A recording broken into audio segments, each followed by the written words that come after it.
Dari perjalanan Presiden Prabowo ke luar negeri, Donald Trump akan memimpin Amerika Serikat 4 tahun ke depan dengan kebijakan yang ia populerkan, yaitu proteksi dagang. Sedangkan dengan Tiongkok, Indonesia selalu defisit dagang. Peluang apa yang bisa diraih dan mitigasi resiko dagang seperti apa yang bisa dilakukan? Kompas Bisnis sudah bersama Direktur Eksekutif sekaligus Ekonom Selyos Bima Yudhistira. Selamat pagi Mas Bima. Selamat pagi. Mas Bima, kita ulas sedikit dulu dengan Amerika Serikat. Exxon, Chevron, Freeport, GE Healthcare langsung disebut oleh Presiden Prabowo. Apakah perusahaan-perusahaan ini bisa menjadi benchmark investasi langsung ke Indonesia? Jadi kalau melihat dari sisi industri migas dan juga sebagian tambang atau ekstraktif, memang sebagian besar Amerika Serikat sejak dulu ya, bahkan sejak pertama kali bekerja sama dengan era Orde Baru, itu memang berada di sektor-sektor yang terkait dengan tambang migas. Jadi ini bukan suatu hal yang surprising. Artinya memang Amerika Serikat berada di sektor-sektor yang menjadi minat mereka paling besar. Nah, di satu sisi kalau Trump ini kan juga sebenarnya menjadi kekhawatiran ada banyak sekali kesepakatan di luar dari sektor migas. Misalnya salah satunya adalah kesepakatan terkait dengan transisi energi. Nah, ini di era Trump ini menjadi pertanyaan besar, apakah akan dilanjutkan atau tidak. Kemudian juga kan Indonesia bukan hanya ada di sektor energi, tapi juga banyak sekali tawaran investasi yang harusnya bisa ditawarkan oleh Pak Prabowo dan rombongan di Amerika Serikat. Salah satunya adalah misalnya hilirisasi agar Indonesia bisa masuk pada rantai pasok kendaraan listrik, baterai, transisi energi yang ada di Amerika, tapi juga ada hilirisasi di sektor perikanan, hilirisasi di sektor pertanian, perkebunan. Ini beberapa sektor-sektor yang sebenarnya cukup champion, cukup bagus, tapi belum banyak ditawarkan, terutama ke mitra Amerika Serikat. Jadi kalau Amerika Serikat masih berkutat di sektor migas, ini mungkin bukan hal yang terlalu bagus sebenarnya buat Indonesia ke depannya. Oke, poinnya adalah tentu yang diharapkan justru sebetulnya industri-industri yang bisa mendukung hilirisasi di dalam negeri sebetulnya ya.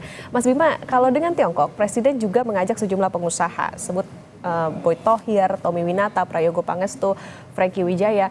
Apa yang bisa diartikan oleh pasar? Ya, ini diartikan bahwa memang ada banyak sekali pelaku usaha yang mungkin memiliki kedekatan ya secara politik, misalnya dengan Prabowo, dengan Hashim, dengan beberapa orang yang ada di sekitar Prabowo. Ini yang akan menjadi jembatan antara masuknya investasi maupun perdagangan dengan Tiongkok. Nah, tapi kalau melihat dari sektor-sektornya, tentunya masih juga sektor yang berkaitan dengan energi-energi fosil. Salah satunya pada waktu di China ada statement ya bahwa ada kerjasama di Natuna itu untuk eksplorasi dan eksploitasi migas. Dan di sisi yang lain juga ini sepertinya salah satu cara agar memastikan setiap kunjungan ke luar negeri harus diikuti dengan deal bisnis yang secara real bisa langsung direalisasikan. Terutama memang di era kekhawatiran adanya perang dagang antara Amerika dengan Tiongkok, ini banyak sekali deal ataupun peluang investasi yang harus segera diamankan sebelum Januari 2025 ke depan.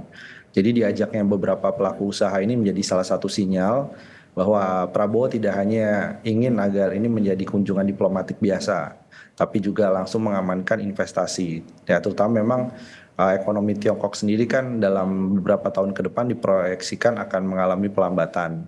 Jadi kalau tidak dilakukan deal investasi secara cepat, khawatir momentumnya akan lewat gitu.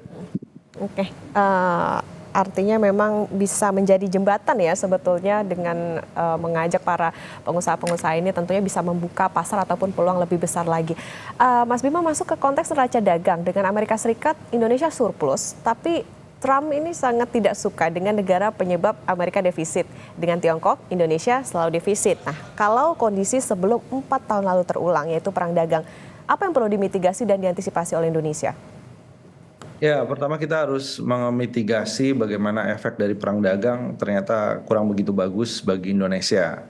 Karena yang diharapkan misalnya terjadi relokasi industri baik dari Amerika, dari Tiongkok itu ke Indonesia. Ternyata yang dipilih justru Vietnam, Thailand, Harley Davidson pada saat itu juga banyak sekali melakukan relokasi pabriknya itu ke Thailand.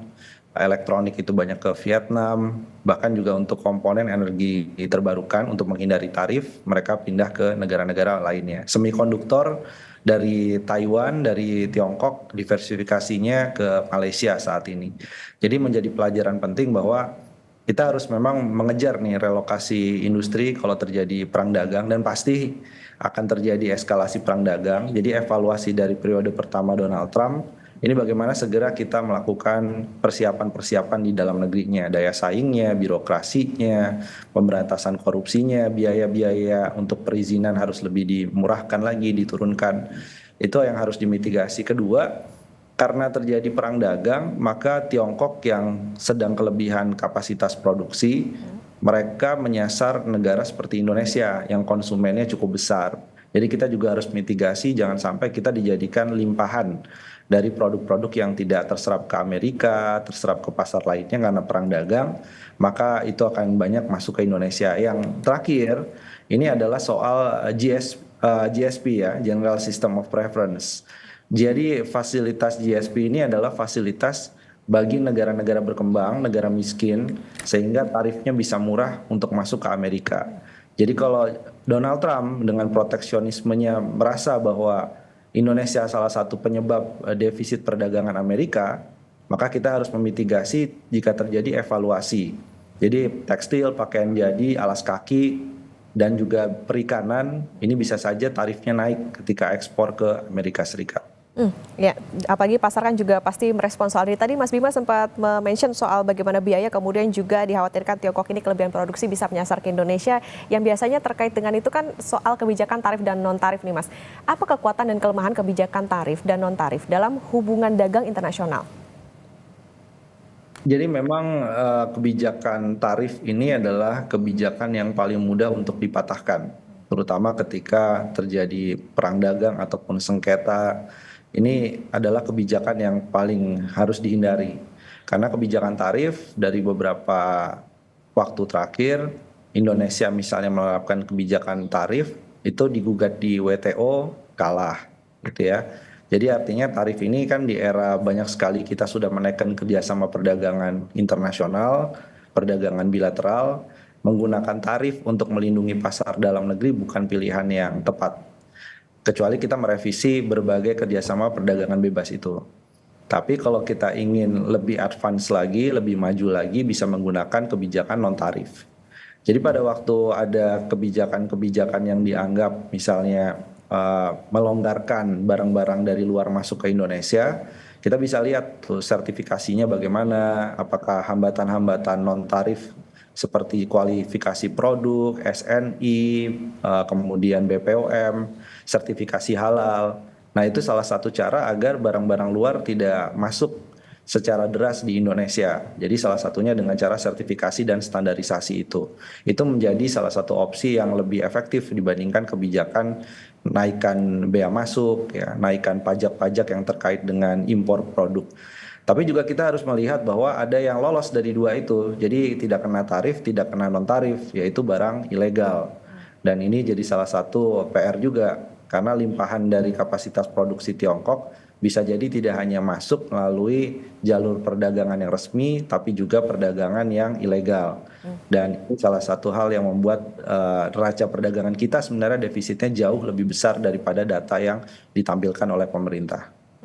Tentu kalau kebijakan tarif dikhawatirkan ya tetap dilalui aja nih karena memang Indonesia bisa jadi pasar yang besar karena tadi kembali lagi seharusnya dari non tarifnya juga bisa diberlakukan untuk menghindari ataupun juga melindungi industri dalam negeri. Kemudian Mas Bima tentang investasi langsung saat ini kan Vietnam jadi pesaing Indonesia. Kenapa Indonesia nggak dipilih misalnya oleh Apple? Salah satunya adalah dari sisi kedekatan geografis. Jadi ke dalam konteks perang dagang Amerika dengan Tiongkok, yang paling dekat bergeser jika basis produksinya di Tiongkok itu adalah di Vietnam. Karena dia berbatasan secara darat secara langsung dengan Tiongkok. Kemudian dari sisi upah sebenarnya relatif Indonesia juga bisa bersaing upahnya dengan Vietnam. Produktivitas juga per jam itu dari data ILO Indonesia jauh lebih baik daripada Vietnam. Jadi soal tenaga kerja kita ada perdebatan soal itu apakah Indonesia lebih baik atau tidak dibandingkan Vietnam. Tapi yang jelas iklim berusahanya, kepastian berusaha, kepastian regulasi itu menjadikan Vietnam lebih unggul daripada Indonesia. Kerumitan birokrasinya itu justru Vietnam jauh lebih baik untuk menangani kerumitan, perizinan, birokrasi, biaya-biaya izin lebih murah, itu mereka jauh lebih unggul daripada Indonesia. Dan di Vietnam itu kepala daerahnya itu sangat-sangat agresif dalam menarik investasi masuk. Jadi kalau di Indonesia terlihat lebih ke arah pemerintah pusat yang promosi dan mencari investasi masuk. Tapi kalau di Vietnam, kepala daerahnya saling berlomba. Jadi satu daerah menawarkan insentif, daerah lain tidak mau kalah menawarkan insentif yang lebih besar. Itu yang menjadi kompetisi sehat antar daerah di Vietnam. Sehingga industri senang di sana karena kepala daerahnya cukup proaktif dalam menyediakan iklim investasi yang baik. Itu jadi catatan ya, ini bisa juga jadi cerminan untuk kepala-kepala daerah nih di Indonesia soal bagaimana menarik investor ataupun juga industri untuk bisa berinvestasi di daerahnya masing-masing. Tentu saja tadi yang jadi catatan adalah pertemuan ataupun juga kunjungan-kunjungan lawatan presiden ke berbagai negara ini tentunya diharapkan nanti bisa jadi antisipasi juga ya Mas ya terkait dengan kebijakan yang akan dilakukan oleh Presiden Trump setelah menang, termasuk juga soal perang dagang. Terima kasih Direktur Eksekutif sekaligus Ekonom Selyus Bima Yudhistira sudah bersama di Kompas Bisnis. Sehat selalu Mas Bima. Ya, terima kasih.